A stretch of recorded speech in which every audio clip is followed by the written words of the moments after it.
한 주 어떻게 잘 보내셨나요? 많이 힘들고 어려우셨을 텐데 혹은 또 마음에 어려움들도 있으셨을 텐데 그럼에도 불구하고 지친 마음이지만 지친 몸이지만 이곳에 나와 주님 앞에 예배드리고자 나오신 모든 성도님들이 주님 안에서 모두 승리자이십니다. 제가 갑자기 이렇게 승리를 이야기하는 이유는 말씀의 제목을 보셔서 알겠지만 오늘 함께 나눌 말씀이 그리스도인으로서 삶 속의 승리를 이야기하는 말씀이기 때문입니다. 바라기는 오늘 나눌 말씀을 통해서 우리 모두가 어떤 영적인 전쟁에서도 승리하는 승리자 될 수 있기를 간절히 소망합니다. 아멘. 오늘 함께 나눌 말씀은 앞에서 읽었듯이 사사기 말씀입니다. 저희 공동체는 요즘 새벽마다 여호수아 말씀을 묵상하고 있죠. 사사기는 이 여호수아 말씀과 매우 밀접한 관계가 있습니다. 왜냐하면 여호수아가 사사기는 가나안 정복 시대의 영적인 리더였던 여호수아가 죽은 이후의 이야기를 기록하고 있기 때문입니다. 여호수아가 살아있을 때는 백성들이 그의 지도 아래서 비교적 하나로 뭉쳐서 하나님의 명령에 순종하며 가나안 정복을 이루어갑니다. 그런 여호수아가 세상을 떠난 이후 이스라엘은 더 이상 한 사람의 강력한 영적 지도자 아래 있지 않게 되었고 12지파는 각각 자신들이 분배된 땅으로 흩어져서 살게 됩니다. 이러한 큰 역사적 배경 속에서 사사기 1장은 가나안 땅을 향해 나아가던 정복의 시대를 지나서 이제는 그 땅에 뿌리를 내리고 살아가야 하는 정착의 시대를 이야기하고 있습니다. 그 시작이 바로 오늘 함께 읽으신 사사기 1장 말씀입니다. 그런데 사사기 1장은 동시에 이스라엘 백성들 앞에 놓인 새로운 국면을 드러내고 있습니다. 그것은 단순히 땅을 분배받는 문제가 아니라 그 땅에서 하나님의 백성으로 어떻게 살아갈 것인가라고 하는 더 본질적인 문제가 그것이었습니다. 이 시점에서 이스라엘 백성들에게 그 싸움의 본질은 완전히 지금까지 달라지게 됩니다. 더 이상 칼과 창으로 승패를 가르던 정쟁이 아니라 하나님 말씀을 끝까지 붙들고 순종하며 살아갈 수 있는지가 그 영적 싸움이 그들에게 쟁점이 된 것입니다. 이러한 맥락에서 오늘 함께 읽은 본문 사사기 1장 11절에서 21절까지의 말씀은 영적인 싸움의 모습을 두 가지 장면으로 나누어서 말씀해주고 있습니다. 첫 번째는 갈렙과 온니엘을 통한 디빌 정복에 대한 이야기이고, 두 번째는 유다 지파와 베냐민 지파가 가나안 족속과 싸우는 과정 속에 드러나는 불완전한 순종에 대한 모습입니다. 갈렙과 온니엘은 하나님의 명령 앞에서 전혀 타협을 하지 않는 모습으로 오늘 말씀을 말씀하고 있습니다. 반면에 유다와 베냐민 지파는 같은 명령을 받았음에도 불구하고 눈에 보이는 현실 앞에 주저하며 결국 세상과의 타협을 선택하는 모습을 말씀하고 있습니다. 그리고 이 작은 차이가 이후 사사기 전체에 나타나는 비극의 시작이 됨을 우리는 익히 알고 있습니다. 갈렙과 온니엘은 광야 시대의 사람들이었습니다. 반면에 유다와 베냐민 자손은 광야 시대를 경험하지 않은 가나안 세대의 사람들이었습니다. 분명 세대 차이가 나는 그들이었지만 그들이 믿었던 대상은 동일하신 하나님이었습니다. 그러나 이 명령을 받아들이고 그들의 삶 속에 반영하는 모습들은 완전히 다른 모습이었습니다. 사랑하는 성도 여러분, 오늘도 오늘을 살아가는 우리 앞에 하나님의 말씀은 온전히 믿지 못하게 만드는 요소들이 참 많이 있습니다. 우리는 믿음을 방해하고 우리의 믿음을 방해하고 약하게 만드는 현실들이 늘 우리 앞에 놓여 있습니다.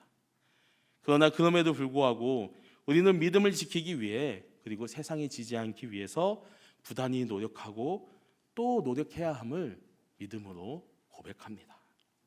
그래서 오늘은 이러한 영적인 배경을 가지고 본문 말씀을 함께 묵상하면서 유다와 베냐민이 아니라 갈렙과 온니엘처럼 하나님 보시기에 온전한 믿음으로 승리하는 삶을 살기 위해서 우리는 어떤 노력을 해야 되는지 함께 나누어 보고자 합니다. 먼저 온전한 승리하는 믿음의 삶을 살기 위해서 우리는 하나님의 약속을 굳게 붙들어야 합니다. 오늘 본문 사사기 1장 20절 말씀입니다. 함께 읽어보겠습니다. 20절 말씀 시작. 그들이 모세가 명령한 대로 헤브론을 갈렙에게 주었더니 그가 거기서 아낙의 세 아들을 쫓아내었고. 아멘. 이 말씀은 갈렙의 승리가 결코 우연이 아니었음을 분명하게 보여줍니다. 갈렙은 자신에게 배당된 헤브론 땅에 남아있던 아낙 자손들을 쫓아내고 그곳에 당당히 정착하였습니다.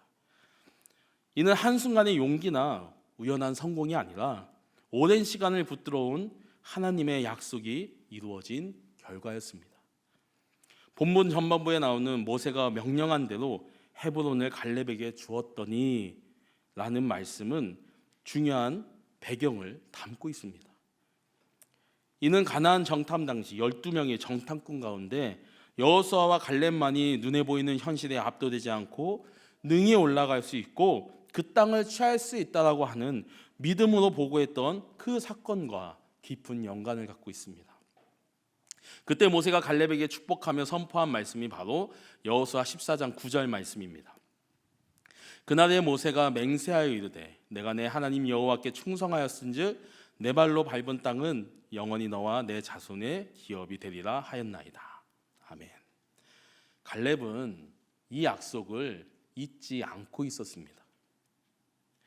사사기 1장 20절 말씀 중에 모세가 명령한 대로라는 표현은 갈렙이 이 약속의 말씀을 결코 잊지 않고 붙잡고 있음을 드러내는 고백입니다. 갈렙은 가나안 땅을 처음 정탐한 이후 무려 45년이 지나 그 나이 85세가 되었을 때에도 모두가 알듯이 그는 여호수아 앞에 나아가 이 약속을 근거로 헤브론 산지를 요구합니다. 그 땅을 차지하기 위한 전쟁을 앞두고 그는 이렇게 고백합니다. 여호수아 14장 12절 말씀입니다. 그날에 여호와께서 말씀하신 이 산지를 지금 내게 주소서. 당신도 그날에 들으셨거니와 그곳에는 아낙 사람이 있고 그 성읍들은 크고 견고할지라도 여호와께서 나와 함께 하시면 내가 여호와께서 말씀하신 대로 그들을 쫓아내리다 하니. 아멘. 여호와께서 말씀하신 대로 그들을 쫓아내리다. 사랑하는 성도 여러분, 믿음이란 단순히 어떠한 것에 지지 않겠다라는 결심이 아닙니다. 그리고 마음을 다잡는 의지가 아닙니다. 믿음은 상황이 좋던 좋지 않던 약속의 말씀을 붙들고 현실을 넘는 힘입니다. 그리고 삶에 그것들을 행하는 것이 바로 믿음입니다. 갈렙 앞에 있던 아낙 자손들은 여전히 강했습니다. 갈렙은 45년이 지났지만 몸은 노쇠했지만 그들의 적은 여전히 강했다는 것입니다. 성읍은 여전히 크고 견고했습니다. 그러나 갈렙의 시선은 현실이 아니라 말씀을 통해 약속하신 하나님께 고정되어 있었습니다. 우리들의 삶도 이와 다르지 않아야 할 것입니다. 살다 보면 누구나 어렵고 힘든 순간을 만납니다. 저 역시 힘든 일을 마주하면 회피하고 싶고 도망치고 싶은 마음이 먼저 여지없이 듭니다. 한 해에 한 번이 아니라 한 달에 한 번이 아니라 때로는 하루에 몇 번씩이라도 그런 마음이 들 때가 있습니다. 부끄럽지만 저에게 있었던 한 가지 일에 대한 고백을 나누고자 합니다. 코로나 이전에 제가 섬기던 부서의 한 아이가 사고로 먼저 주님 품에 안기는 일이 있었습니다. 제가 이제 그 사역을 시작하기 전부터 그 아이가 아주 어릴 때부터 함께 예배를 드리던 아이였기에 참 그 소식이 얼마나 마음이 아프고 큰 충격이 되었는지 모르겠습니다. 아이의 장례를 마치고 모두 지쳐 있는 가운데 사무실로 돌아가서 무엇을 해야 될지 몰라서 멍하니 있던 그 순간에 제 마음 깊은 곳에서 위로의 말이 아니고 분노가 막 이렇게 올라오는 거예요. 지금 이 상황이 이해되지 않았고 돌이켜보면 그 마음은 회개하지만 하나님을 향한 분노가 아니었을까라는 생각이 듭니다. 근데 그때 지친 마음으로 항의하듯이 제가 성경책을 폈어요. 성경책을 딱 폈는데 그때 제 눈에 들어오는 딱 한 말씀이 있었습니다. 요한복음 11장 35절 말씀입니다. 궁금하죠? 제가 읽어드릴게요. 요한복음 11장 35절 말씀. 예수께서 눈물을 흘리시더라. 저는 그 말씀 앞에 예배당으로 내려가서 한없이 울면서 기도했던 그 기억이 지금도 생생한 것 같습니다. 사랑하는 성도 여러분, 부끄러운 제가 이 고백을 여러분들에게 드린 이유는 한 가지입니다. 말씀은 하나님의 음성이고 우리의 믿음은 언제나 말씀 위에 서야 한다는 사실을 말씀드리기 위해서입니다. 말씀은 세상을 향해 선포되기 전에 하나님께서 우리를 향해서 선포해 주신 하나님의 음성입니다. 말씀이 없으면 우리의 믿음은 쉽게 흔들릴 수가 있습니다. 상황과 감정에 휩쓸리고 세상의 소리에 밀려서 어느 순간 무너져 내릴 수 있습니다. 아마 이 자리에 계신 분들 가운데 제가 경험했던 그런 어려움과는 비교할 수 없는 더 큰 아픔과 문제들을 경험하는 분들이 지금도 계실 것입니다. 그분들에게 간절히 부탁드리는 것은 문제가 아니라 하나님을 바라볼 수 있는 우리 될 수 있기를 간절히 소망합니다. 이해가 되지 않을 때에도 하나님을 바라볼 수 있는 우리가 될 수 있기를 소망합니다. 멀리 계신 하나님이 아니라 말씀을 통해 지금도 우리에게 자신을 드러내시는 그 하나님을 바라볼 수 있는 성도님들이 되셨으면 좋겠습니다. 자주 드리는 비유인데요. 작은 손은 아니지만 손으로 눈을 가린다고 해서 세상이 사라지지 않습니다. 마찬가지로 눈앞의 문제들을 그 장애물들이 우리의 삶의 시야를 가린다고 하여도 온 만물의 주인이신 주님이 사라지신 것은 아닙니다. 어떤 장애물이 우리의 믿음을 흔들려고 해도 우리는 말씀을 붙잡을 때 함께 하시는 하나님을 느끼고 만날 수가 있습니다. 아멘이십니까? 아멘. 이제 남은 것은 우리들의 몫이에요. 우리들의 몫. 우리가 하나님의 약속의 말씀을 굳게 붙들고 그 말씀을 따라 살기로 결단하고 순종한다면 지금도 살아계시고 이 자리에 함께 하시는 하나님께서 우리 앞에 놓인 장애물들을 옮기시고 우리의 삶을 승리의 삶으로 바꾸어 주실 것입니다. 그 시작이 바로 오늘 이 자리가 되었으면 좋겠습니다. 말씀대로 믿고 순종하겠습니다. 상황이 아니라 하나님만 바라보겠습니다. 약속의 말씀을 붙들고 승리하겠습니다 라고 고백하며 하나님의 약속을 끝까지 붙들고 나아갈 때 믿음대로 행하는 우리에게 주시는 하나님의 놀라운 은혜들을 경험하는 저와 늘상의 모든 성도님들 될 수 있기를 간절히 소망합니다. 아멘. 두 번째로 온전히 승리하는 믿음의 삶을 살기 위해서 우리는 세상과 타협하지 않아야 합니다. 사사기 1장 21절 말씀인데요. 함께 읽기 원합니다. 21절 말씀 시작. 베냐민 자손은 예루살렘에 거주하는 여부스 족속을 쫓아내지 못하였으므로 여부스 족속이 베냐민 자손과 함께 오늘까지 예루살렘에 거주하니라. 아멘. 이 말씀은 단순한 역사의 기록이 아닙니다. 불순종의 결과가 얼마나 오래 지속되는지를 보여주는 증거입니다. 유다 지파와 베냐민 지파는 철병거라는 현실적인 두려움 앞에 물러섰고 작은 이익과 평안을 위해서 보이는 현실과 타협하였던 것입니다. 이 말씀에 대해서 이에 대해서 오늘 본문은 아니지만 하나님은 사사기 2장 3절 말씀에서 이렇게 말씀하십니다. 그들이 너희의 옆구리에 가시가 될 것이며 그들의 신들이 너희에게 올무가 되리라. 실제로 하나님의 말씀을 보기 좋게 타협한 유다와 베냐민 지파는 끊임없는 전쟁과 침략을 경험하게 되며 끝내 바알과 같은 우상들을 받아들여 올무에 걸리듯 자신들도 모르게 심각한 영적 타락에 빠지게 됩니다. 성도 여러분, 우리는 신앙생활을 하면서 종종 순종의 시작은 하나님으로부터 받지만 순종의 끝은 내가 정하려 하는 오류를 범할 때가 있습니다. 이 정도면 충분히 하지 않았을까? 여기까지 했으면 됐겠지 하고 말입니다. 그런데 여러분, 아닙니다. 순종은 내가 만족할 때까지 하는 게 아니라 하나님이 만족하실 때까지 하는 것입니다.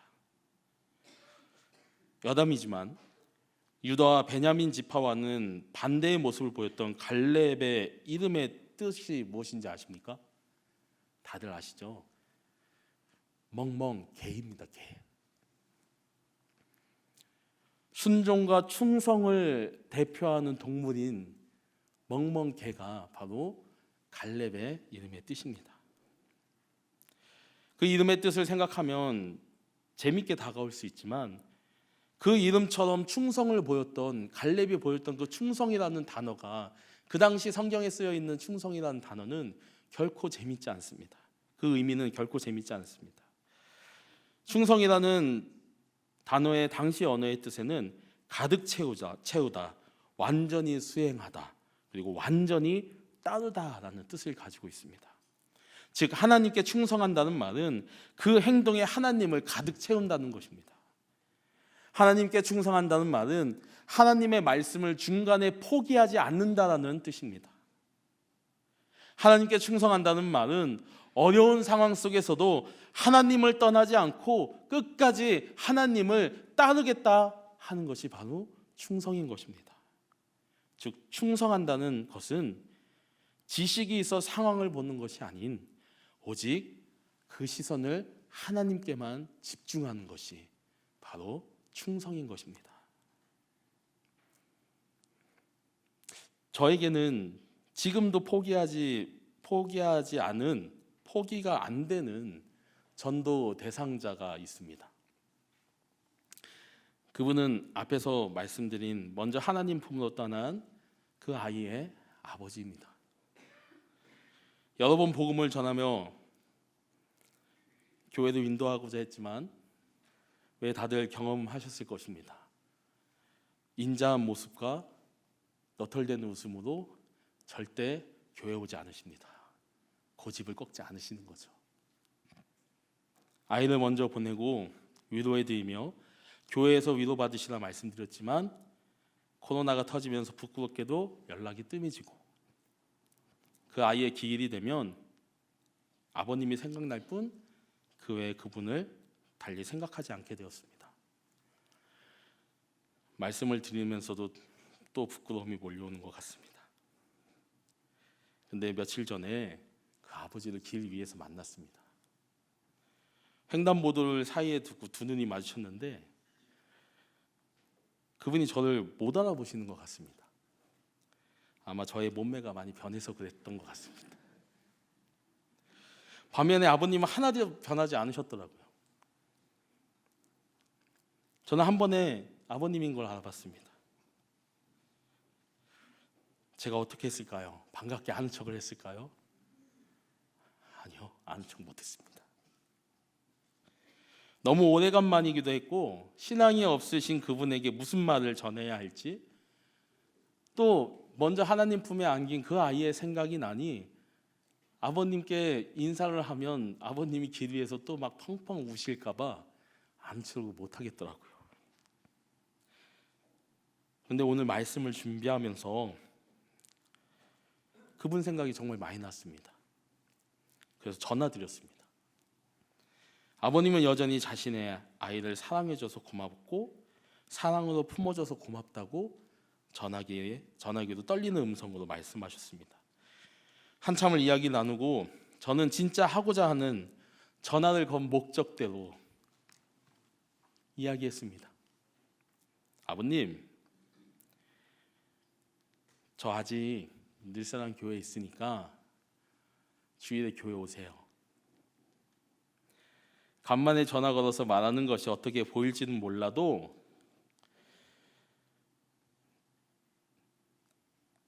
아버님 꼭 이번 주일에 교회 오셨으면 좋겠습니다. 저는 또 언제 전할까 하는 마음에 나름 용기를 내서 아버님께 교회 나오시라고 말씀드린 거예요. 여기서 다시 한번 말씀드릴 것은, 여러분, 이거 저의 이야기, 제가 경험한 거지만 저의 이야기가 아닙니다. 믿음으로 타협하지 않았을 때 하나님이 하시는 일들을 제가 지금 고백하는 것입니다. 전화기 넘어서 이렇게 대답해 주셨어요. 이번 주일에 갈게요. 예배 끝나고 인사드릴게요. 공개적으로 기도 부탁드립니다. 그분이 꼭 약속대로 교회 오셔서 주님 받아들이고 같이 부둥켜 안고 주님 안에서 기뻐할 수 있는 주일이 되었으면 좋겠습니다. 꼭 오실 수 있도록 기도해 주실 거죠? 네. 담임 목사님, 이번 주일날 은혜로운 말씀, 평소 때와 같은 은혜로운 말씀 부탁드립니다. 죄송합니다. 사랑하는 성도 여러분, 예수님께서 십자가 위에서 외치신 말씀을 기억하십니까? 마태복음 27장 46절 말씀에서 십자가 위에서 예수님은 고통에 이렇게 외치십니다. 엘리 엘리 라마 사막다니, 나의 하나님 어찌하여 나를 버리셨나이까. 어찌 보면 포기의 고백처럼 보일 수 있습니다. 인내의 끝에 현실과 타협하고 그만두고자 하는 외침처럼 들릴 수 있습니다. 하지만 우리 예수님께서 어떠한 타협도 어떤 포기도 하지 않으셨음을 우리는 알고 있습니다. 요한복음 19장 30절 말씀입니다. 다 이루었다. 다 이루었다. 우리의 주 예수님은 고통스러운 환경이라고 하여도 자신이 해야만 하는 순종의 끝을 스스로 정하지 않으셨습니다. 아버지 하나님의 뜻이 이루어질 때까지 끝까지 충성하셨습니다. 하나님의 아들이셨지만 스스로 판단하여 십자가라는 힘든 상황을 타협하지 않으셨습니다. 그 증거가 바로 이곳에 앉아서 예배드리고 있는 저와 여러분입니다. 사랑하는 여러분, 이제 우리가 응답해야 할 차례가 아니겠습니까? 혹시 나의 삶 속에 본문에서 이야기하는 여부스와 같은 작은 타협들이 있다면, 세상과 타협하여 옆구리에 가시로 남는 그러한 삶들이 지금 있다면 믿음으로 결단하여 그것들을 빼낼 수 있는 저와 여러분이 될 수 있기를 간절히 소망합니다.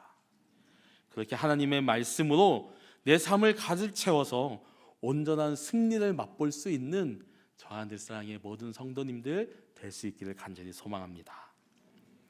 말씀을 마무리하고자 합니다. 사사기 1장은 단지 오래된 이스라엘의 실패 이야기가 아닙니다.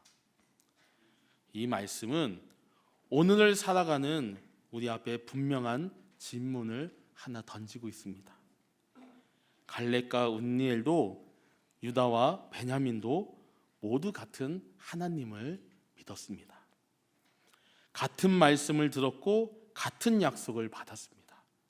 그러나 그들의 삶은 전혀 다른 방향으로 흘러갔습니다. 그 차이는 능력의 문제가 아니라 순종의 선택이었습니다. 갈렙과 운니엘은 보이는 현실보다 하나님의 말씀을 더 신뢰했고, 유다와 베냐민은 하나님의 말씀보다 눈앞의 현실을 더 집중해서 보았습니다. 오늘 우리 역시 정착의 시대를 살아가고 있습니다. 전쟁의 시대가 아니고 정착의 시대입니다. 정착의 시대는 앞에서 말씀드렸듯이 영적인 전쟁이 난무하는 시대입니다. 신앙생활을 시작하는 단계가 아니라 이미 믿음 안에서 들어와 삶의 자리에서 어떻게 믿음을 지켜낼 것인가를 선택하는 자리입니다. 이때 우리의 싸움도 더 이상 외적인 싸움이 아니라 타협할 것인가 충성할 것인가 하는 영적인 싸움입니다. 성도 여러분, 철병거가 있어 보여도 하나님은 여전히 우리와 함께 하십니다. 현실이 아무리 강하고 두꺼워 보여도 하나님은 여전히 우리의 능력이 되십니다.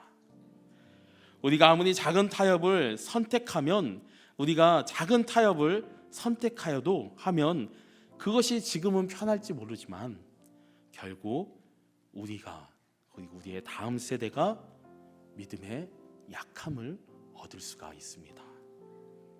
그러나 오늘 우리가 믿음으로 충성을 선택한다면 하나님은 갈렙과 울리에게 그러셨듯이 필요한 모든 것을 공급하시며 우리의 삶을 통해 하나님의 뜻을 이루어 가실 것입니다. 그렇게 현실을 두려워하는 믿음이 아니라 말씀을 신뢰하는 믿음으로 살아가며 세상과 타협하는 믿음이 아닌 온전한 믿음으로 살아갈 수 있는 저와 늘사랑의 모든 성도님들 될 수 있기를 간절히 소망합니다.